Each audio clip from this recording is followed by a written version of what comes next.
धके पीछा गाड़ी दी हो भीतर ले घुसाई भौजी करी है माई माई। धक्के फिचकारी दी भीतर ले घुसाई भौजी करी है माई माई। वाह भैया लगिन वाह।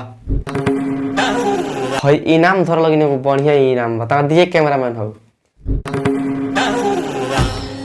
हाँ देखी लगिन भैया लगिन है इनाम रो लगिन के नामे रही दे दिए कैमरामैन ले जाके धरे।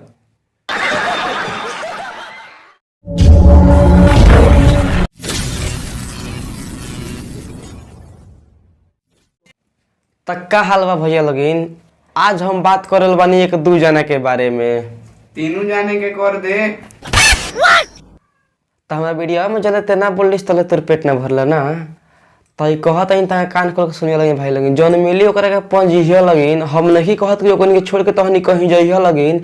ई वीडियो खाली मजा खातिर बनाल भाई लगिन देखे लगिन और देख के भूल जइया लगिन। अरे कहना क्या चाहते हो? चढ़ला पकड़ता चरा चढ़ हम नहीं कहत कि एकनी के ऊपर ते चढ़ आ कहला दिमाग खराब कइले बाड़ी से वीडियोवा चालू कर। फगुओ के दिन केहू करेला जइसे अपना जीजाजी संग करता रु जइसे। फगुओवे के दिन केहू करेला का ऐसे अपना जिया जी के संगे करता रु जइसे। एगो बात कही रितेश भैया करतिया त करे द कब उतरे त कब चढ़े द काहेला ओकरा के एने हेने भगावता र जौन रंगे के चाहती है ओकरा के रंगे दो। हम बताई कथी रंगे के कहतिया कथी रे वो है चुप साला। गाना बजाओ। डाले खातिर बैठल बानी। अरे कहना क्या चाहते हो? काहे डालवा में लूना हमके बोला के। डाले खातिर बैठल बानी काहे डालवावेलू ना हमके बोला के। होली में चोली में रंग झरवाई आ तहार लाल पियर गुलाल उ अपना देह में मलवाई आ रंग डाले गइल बड़ा तो चिंता मत करो रितेश भैया बोलबोले भी तो जरूर डालवाई। कथी धारवाई रे? अरे साला डालवावे के बात कोई नहीं है धारवावे के ना। रुको जरा सबर करो। आज जीजा तोहर रंग मारा चाहिले खलागे। कथी कहलू भौजी तनका फेर से कहबू लगाओ तो कैमरामैन फेर से गाना। आज जीजा तोहर रंग मारा चाहिले खलागे। जीजा राउ रंग मार चाई खानी लागे तो जीजा जी के रंग तहरा मारचा खानी लागता ना। तित ना तू पूरा मीठ ल अगर आदमी ना होके तो हमरा कैमरामैन के खींच ल और रंग अगर मारचाई खानी लागत नु बा तो यो काम कर 1 किलो चीनी लेके ओमे छीट लो। भौजी तनिका पकड़ के हिला लियो। कथी रे? ए बाल्टी के बात कोई नहीं हो। अच्छा अच्छा बोला धक्का बुक्की नहीं करने का आराम से लेने का। अरे कहना क्या चाहते हो? देखे यूपी बिहार एगो बात कही भैया कहला पर लगभग तू डांटे आ भौजी ई मत बुझी कि तनिका तनिका सब केहू के बांटे। आ एगो बात कही नु तू कहत नु बड़ा तो हमहू जनता नहीं कि ओकर कमर रसदार बाटे आगे तू का कहे के चाहता रह तनिका बढ़िया से बताओ। छौड़ी तकी चौथे साटीर पसा पाते हैं। कथी कहला भैया तनिका फेर से तू कहब। छौड़ी तकी चौथे साटीर पसा पाते हैं। तू का कहे के चाहता रहनु भैया उ हमरा दिमाग में नहीं खेवत तो सुना एगो बात कहतनी। यूपी बिहार के बतावता रह अपन प्यार सब केहू के दिल में जतावता रह हमरा समझ में नहीं खेवत कि तू का गावता रह आगे का कहे के चाहता रहनु तू बढ़िया से बताव। का घोड़ा के झांट कहियो नहीं। आगे लेना माफ है पीछे लेना पाप है। आगे लेना माफ है पीछे लेना पाप है। बहन के देलो गरम काढ़ी दे काढ़ दे वही जगह ठंडा हो जीवन तारा पीछे के दुकान आए तार बहन बा हो। आगे लेना माफे है पीछे लेना पापे है। तहरा बसल जिंदगी के उजाड़ देती ई मत बुझियो कि गाना सुनला के बाद तोहरा के मार देती आज जनती नु कि तू आगे पीछे वाला गाना गईब कूद के सब कुछ फाड़ देती। कथी फाड़े के बात करता थे? ए साला हम जामा फाड़े के बात करता नी लगा के अपन खामा फाड़ दे उनकर जामा। बालटी में रंग घोरी भौजी के बोला बाल्टी में रंग भरी भौजी के बोलावो, आवो आवो भाई संगे रंगवा लगावो।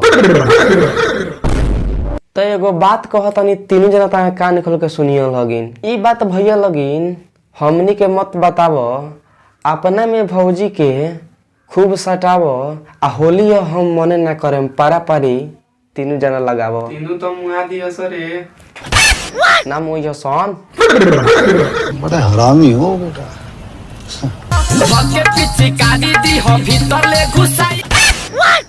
कथी कथी कथी कहल ह भैया, तंगा फेर से लगेबे कैमरा बन गाना।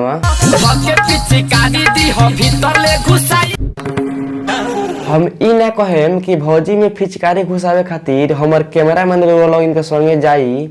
हम इहो ना कहेम कि रो ऐसन ऐसन गाना मत गाई। इतना तो जरूर कहे, बात के राय केहू ना दी कि रो लगे भौजी सन में फिचकारी घुसाई।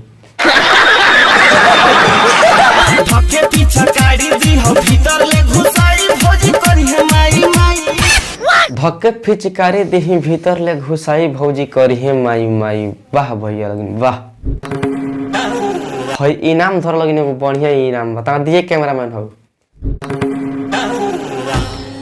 हाँ देखी लगिन भैया लगिन है इनाम रो लगिन के नामे रही, दे दिए कैमरामैन ले जाके धरे।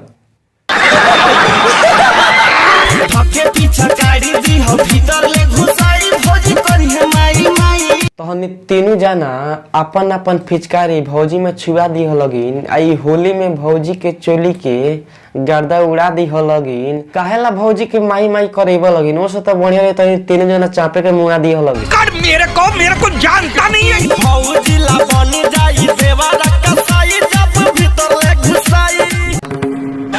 तो तहनी ना मन लगी ना, तो उठा के बांस वाला चाड़ी तहनी तीनों जना के पारा पारी मन करता। तो तहनी तीनों जना के दौरा दौरा के गड़िया फारी। करेल दी है। हाँ एहे रहा नहीं जाता, तड़प ही ऐसी है ना। ई कथी अरे कैमरामैन, तनका देख ले बढ़िया से। बाक ससुराई हम ना देखी, हटाओ वीडियो। वाह क्या सीन है। असो के होली में हौ रंगवाला, एसो के होली में हौ रंगवाला। कथी रंगवाला भैया हम बताई। हाँ बताओ। आगे के पीछे के ऊपर के नीचे के। बाप रे बाप, बड़ा खतरनाक बड़ी थी। असो के होली में हौ रंगवाला, एसो के होली में हौ रंगवाला। तो बिना हमरा कुछ कहला तो तू नहीं मनब, तो रुक। भौजी की इज्जत के तू खूंटी पर टंगल, जो ना मांगे के चाहिए तो तू मंगल, आ मार के गड़िया फाड़ देम। ऐसा लबरई चुंगलई तू पंगल। मीठा के भेली ना लगवालो, रंग लगवालो। वाह क्या सीन है। तो तन कहे भैया वसन के देखे लगी, जौना के ना पकड़े के तो उन्हें के धरत तारा सन, आ कोनो ना उतरत ना कोनो चढ़त बाड़ा सन, आ उत गइल बा रंग डाले। ई रखवारी करत तारा सन। हमरा नहीं के बुझात कि कोनो छोड़ियो सन। सही के कार्य। एक और हमार चैनल खुला है, जौना चैनल के नाम हो भोजपुरी RS कॉमेडी। अगर वो लोग कॉमेडी वीडियो देखे के बा तो ये वीडियो के डिस्क्रिप्शन में हम वो चैनल का लिंक डाल दें, जाके देखे में लोगिन, सुने में लोगिन और मजा उठाए में लोगिन। अगर मन करी आप वीडियो हमार पसंद हो चैनल के तंग सब्सक्राइब कर देम लोगिन। आए वो खाली ओ करे के ना, एक और इहो चैनल के एकनी के कचराई एक जगह धरतानी। होली के शुभ अवसर पर भौजी लोग के चोली में रंग लगावे हम चलतानी। अब मिलतानी अगला वीडियो में। वीडियो के हमें तो ये बंद करतानी। मिलतानी नेक्स्ट वीडियो में, तब तक के लिए बाय।